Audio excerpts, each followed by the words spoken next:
bonjour à vous, c'est Marco, votre professeur donc, de SNT pour cette nouvelle vidéo de Python et Tony sur les conditions. Alors, c'est la première fois donc qu'on va attaquer ce sujet et il est particulièrement important puisque jusqu'à présent on a fait des programmes qui se déroulaient de manière linéaire, toujours de la même manière. En gros, il se passait toujours la même chose. Donc c'est évidemment pas très intéressant, c'est pas à ça que sert la programmation. L'idée c'est de pouvoir faire des choses différentes suivant les situations que l'on va rencontrer. Et donc ça s'appelle les conditions et c'est ce que nous allons voir tout de suite. Alors, quelle est l'idée? L'idée c'est de dire que le programme va pouvoir évoluer différemment suivant les situations rencontrées. On va pouvoir donc différencier les instructions que l'on va demander à Python d'exécuter en fonction de conditions que nous allons rencontrer. Alors concrètement, on va prendre un exemple. On va dire par exemple que si un utilisateur saisit un mot de passe qui est correct, c'est des choses que vous utilisez tous les jours, eh bien ça va permettre de se connecter à un compte. Et si le mot de passe n'est pas correct, eh bien dans ce cas-là, eh bien, il y aura un refus de connexion au compte. Alors, on peut représenter ça graphiquement à travers ce qu'on appelle un organigramme. Donc on exprime notre condition, là la condition c'est est-ce que le mot de passe est bon, donc ça c'est la condition. Et donc on va identifier deux cas possibles. Le cas oui, la condition est remplie, c'est-à-dire le mot de passe est bon, et donc on affichera un message par exemple, on enverra vers la page d'accueil. Donc là ce sont les instructions que l'on va exécuter si la condition est remplie. Et a contrario, si la condition n'est pas remplie, donc si le mot de passe n'est pas bon là, eh bien il y aura un refus de connexion. Donc vous voyez qu'il y a des instructions qu'on va remplir si la condition est remplie, et il y a des instructions qu'on va exécuter si la condition n'est pas remplie. Alors, comment ça se passe en Python? On va falloir traduire ça dans notre langage préféré. Eh bien ça va se traduire avec des mots-clés qui sont les suivants. If, qui veut dire donc si en anglais. If, ensuite on indiquera notre condition, et on terminera la ligne avec 2 points. Et ensuite, on fera un bloc d'instructions, vous voyez que je vous ai entouré en rouge ici, qui s'exécutera si la condition est remplie. Vous voyez, pour que le langage puisse comprendre donc cette idée qu'on exécutera ces instructions que si la condition est remplie, on va le décaler, on va dire qu'on va l'indenter. En fait, on va utiliser en général la touche de tabulation pour décaler donc toutes les instructions que nous voulons exécuter si la condition est remplie. Et nous pouvons utiliser ensuite un autre mot-clé, else, avec 2 points également, vous voyez là à la fin, sinon, eh bien, toutes les instructions que l'on doit remplir si la condition n'est pas remplie. Et encore une fois, vous voyez qu'on a indenté, donc les 2 blocs sont bien décalés. Le if et le else sont bien alignés, et les blocs d'instructions sont bien alignés, mais décalés donc d'une tabulation. Donc en gros, ça va donner quelque chose comme ça. If, donc c'est notre mot-clé si, mot de passe est bon, donc on verra comment on le traduit en Python. 2 points, j'oublie surtout pas les 2 points. Par exemple, un message de connexion, un message de bienvenue, que sais-je. Sinon, else, et on finit par 2 points, bien aligné sur le if, là. Et de nouveau, on fait une indentation, un message de refus de connexion. Donc on va tout de suite mettre ça en œuvre dans Tony pour voir comment ça se passe.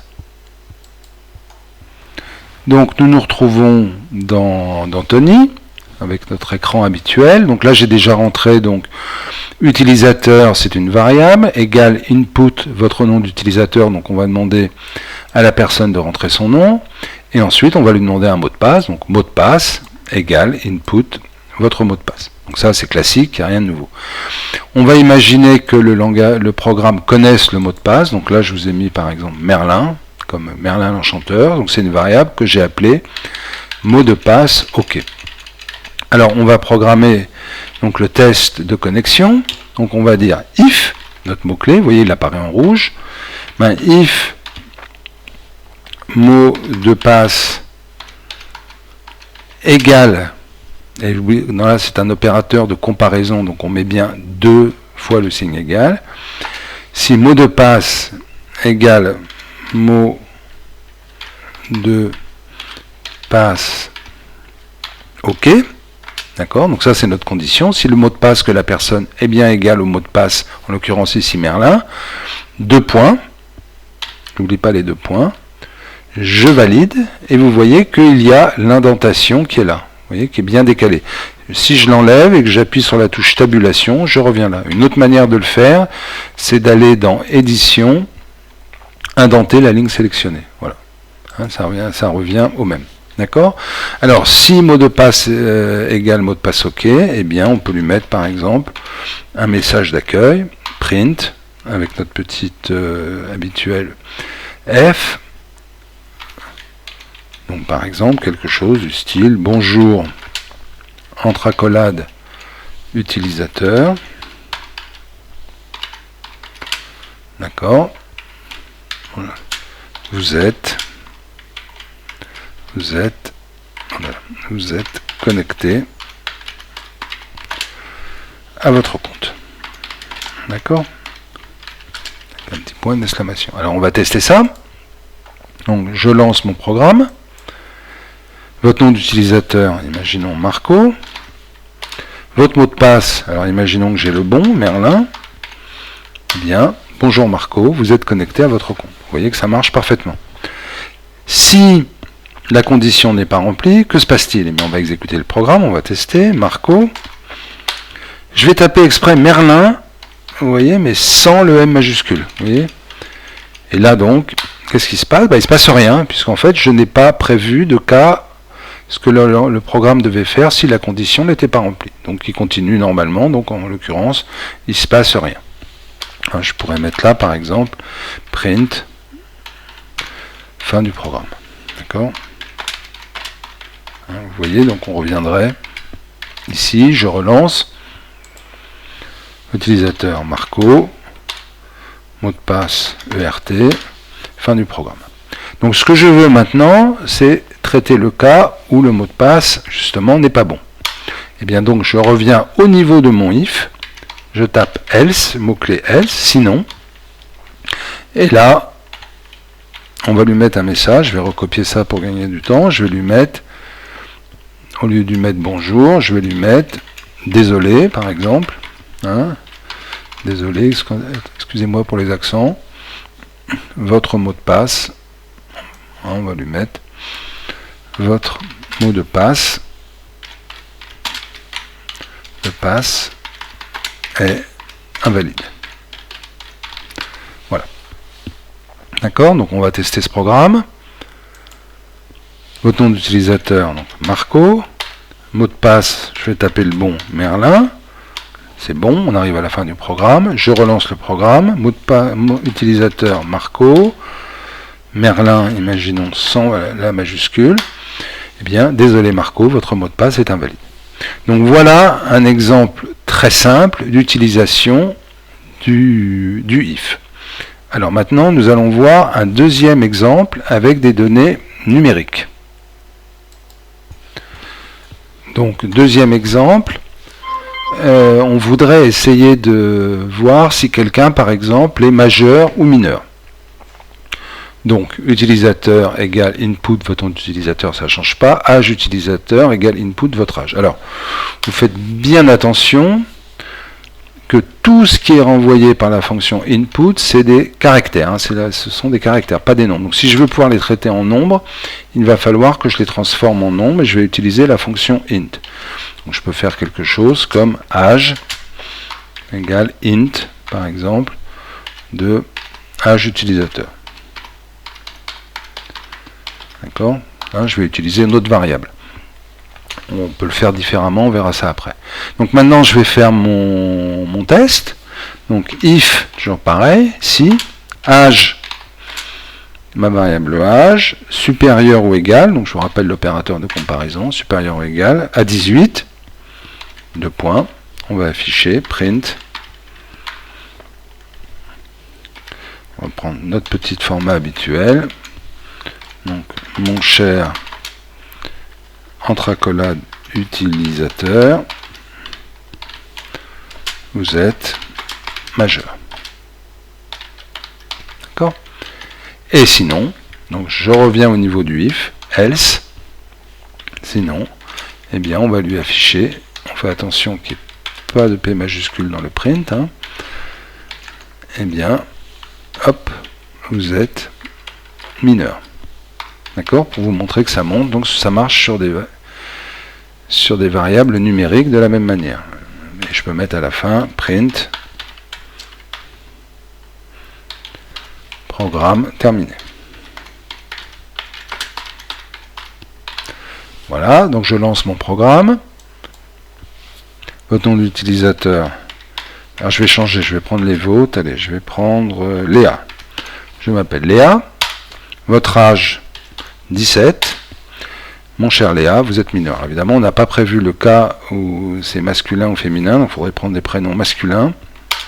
On va le relancer. Votre utilisateur Léo. Votre âge 19. Mon cher Léo, vous êtes majeur. Donc vous voyez que ça fonctionne donc très bien, aussi bien avec des variables caractères qu'avec des variables numériques. Je vous fais un petit point là-dessus. Il faut transformer donc la variable qui vient de input de variable donc caractère en variable numérique. Alors vous pouvez le faire comme ça, ou je vais mettre cette ligne-là en commentaire, vous pouvez directement le mettre là. Vous pouvez dire c'est la partie entière, c'est le nombre qui correspond à tout ça. D'accord? Vous mettez le int à ce niveau-là, et donc dans ce cas-là, ça serait âge utilisateur. D'accord? Puisqu'en fait, directement au moment de la saisie, on le transforme en numérique. On vérifie que ça marche. Votre nom d'utilisateur, allez, Najib. Hop, votre âge 17. Mon cher Najib, vous êtes mineur. Donc voilà le if avec une condition. Alors nous allons voir maintenant un cas où les choses peuvent se compliquer un petit peu plus. Donc l'autre cas, on va essayer de gérer par exemple le cas du bac. Alors on garde toujours la même idée. Qu'est-ce qui se passe? Eh bien on a besoin d'avoir quelqu'un, un utilisateur et sa note au bac. Alors la note au bac, vous savez, c'est assez simple. Soit vous avez mieux que 10, enfin 10 ou mieux, et vous l'avez, soit vous avez moins de 10 et vous ne l'avez pas. Voilà, c'est très simple. Donc on peut faire notre petit schéma habituel. Si la moyenne est supérieure à 10, oui, on va afficher un message de félicitations. Si la moyenne est inférieure à 10, eh bien, il n'a pas son bac, donc il va falloir plutôt le consoler. Alors on va tout de suite traduire ça en Python pour voir comment ça marche. Donc, je demande à la personne donc son nom, je lui demande sa note, donc j'ai tout mis en une fois là, pour faire plus simple, mais vous savez que vous pouvez le faire en deux fois. Et donc je vais faire mes tests habituels. Donc if, si, note supérieure ou égale à 10, je n'oublie pas les deux points, je valide, j'ai ma tabulation, donc je vais lui afficher un petit message. Moi, je prends l'habitude de mettre mes parenthèses, mes guillemets, et je vais lui mettre un petit message du style mon cher, donc toujours pareil, utilisateur, bravo, tu as ton bac. Voilà. Sinon, donc je reviens bien au niveau du if, else, deux points. Et je vais lui mettre un message. Mon pauvre, je vais l'appeler mon cher. Allez, on va laisser mon cher. Dommage. Dommage. Tu n'as pas ton bac. Voilà. Et je paie toujours un petit truc ici. Print. Programme terminé, comme ça on voit bien que le programme continue après. Programme terminé. Alors on y va. On lance notre petit programme. Votre nom utilisateur Marco. J'ai 14. Mon cher Marco, bravo, tu as ton bac. Ça fonctionne. Je relance mon programme. Marco, j'ai 9 de moyenne. Mon cher Marco, dommage, tu n'as pas ton bac. Donc ça fonctionne parfaitement comme d'habitude. Mais on va compliquer un peu la situation maintenant. Nous allons maintenant envisager qu'il y a 3 possibilités, ce qui est d'ailleurs la réalité. Si la moyenne est supérieure à 10, il a son bac, mais sinon il y a 2 cas possibles. soit il a 8 ou plus et il doit passer un oral de rattrapage, et s'il a moins de 8, là cette fois-ci c'est définitif, il n'a pas son bac. Alors on va représenter ça sous forme d'organigramme.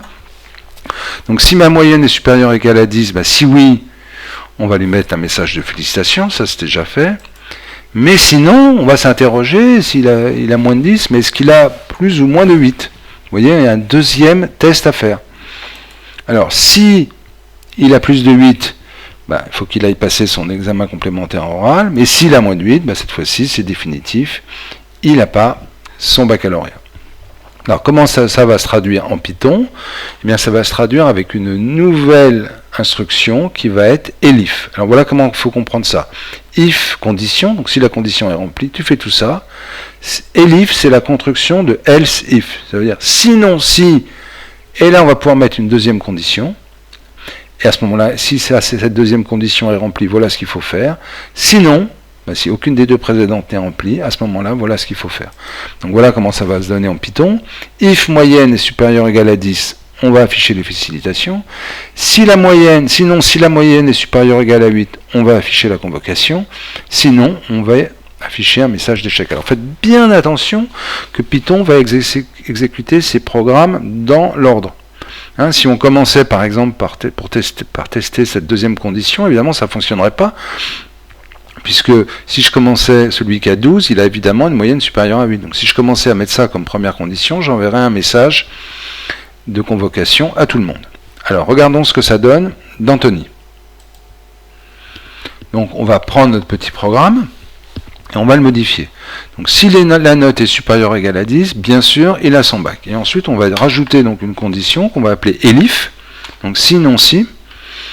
Sinon si quoi? Et vous voyez que je garde ma tabulation. Sinon si quoi? Eh bien, si la note est supérieure ou égale à 8 cette fois-ci. D'accord? Et là, dans ce cas-là, eh bien, il va falloir l'inviter à un oral de rattrapage. D'accord? Donc, mon cher utilisateur, tu dois passer l'oral. D'accord? Donc, on voit cette fois-ci qu'on va enchaîner donc 3 conditions. Supérieur à 10, supérieur ou égal à 8, ou finalement, s'il a moins que 8, il a raté son bac. Alors, on lance notre petit programme. On y va. Votre nom d'utilisateur, donc Marco. Quelle est ta note, Marco? J'ai 14. Bravo mon cher Marco, tu as ton bac. Ça, je suis donc dans le cas numéro 1. Deuxième cas, je m'appelle toujours Marco. Quelle est ta note? Imaginons que j'ai 9. Donc dans celui-là, je suis inférieur à 10, mais supérieur à 8. Eh bien, mon cher Marco, bravo, tu dois passer l'oral. J'ai peut-être dû enlever le bravo d'ailleurs, parce qu'il n'y a pas de quoi dire bravo dans ce cas-là. Hein, on va simplement enlever le bravo. D'accord? Et on va maintenant traiter le troisième cas. Votre nom d'utilisateur, Marco. Quelle note tu as? 7. Eh bien, mon cher Marco, dommage, tu n'as pas ton bac. Donc on voit un cas, là, avec 2 conditions, et donc ça nous fait bien prendre conscience du if, du elif et du else. Donc, premier exercice maintenant. Nous allons reprendre le programme, vous voyez, que nous avions fait précédemment et qui nous permettait donc d'afficher l'addition, la soustraction, la multiplication, la division. Alors il y avait un cas évidemment qui ne fonctionnait pas, on ne l'avait pas traité volontairement. C'est qu'est-ce qui se passe si la personne rentre un nombre, le deuxième nombre qui est égal à 0. Donc on relance le programme pour voir ce que ça donne. Comment t'appelles-tu? Marco. Peux-tu me donner un premier nombre? 5, deuxième nombre 9. Vous voyez que ça marchait parfaitement. Je relance, je m'appelle toujours Marco, un nombre 8, et je mets 0. Et là, badaboum, nous avons, alors je vais fermer la fenêtre assistant, nous avons un message d'erreur. Et évidemment, on ne peut pas faire une division par 0. Donc, petit exercice, modifier ce programme de façon à ce que si la personne tape un 0, au moment de la division, on n'effectue pas la division, mais on dit à la personne, attention, le programme avertit la personne qu'on ne peut pas faire de division par 0, et donc qu'on ne la fait pas.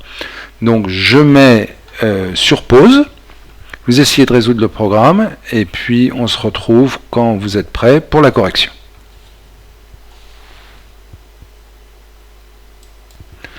Donc, je retrouve mon programme avec le corrigé. Donc, on faisait la soustraction, on faisait bien la multiplication, la division. Et c'est donc là que le problème se pose. Hein, je vais faire la division. Mais effectivement, si nombre 2 est égal à 0, c'est pas possible. Donc, je vais devoir traiter ce cas-là. Donc, je vais faire if si nombre 2 égale 0. N'oubliez pas, 2 fois le signe égal. Donc, si nombre 2 égale 0, eh bien, je vais mettre print, par exemple, un message du style division par 0, impossible.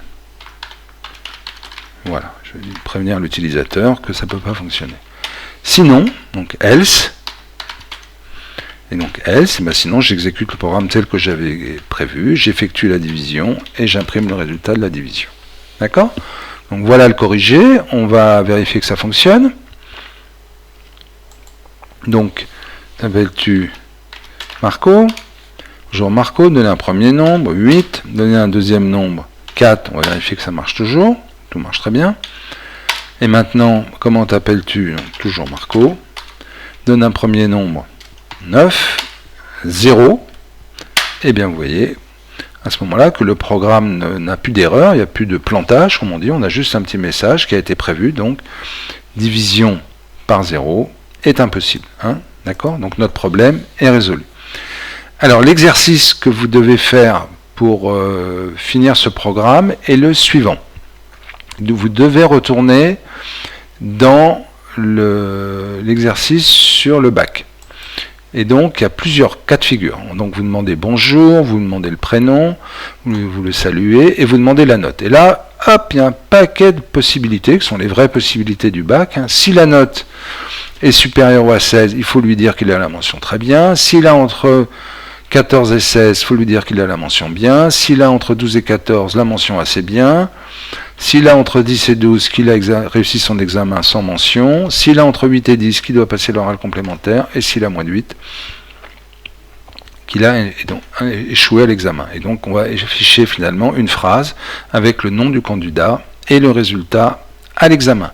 Donc, cet exercice s'appelle exercice 4. Il est à télécharger donc, dans le dossier commun exercice. Et on le corrigera donc en cours avant de passer à la vidéo suivante, la vidéo 5. Sur ce, je vous dis à très vite et merci de m'avoir suivi.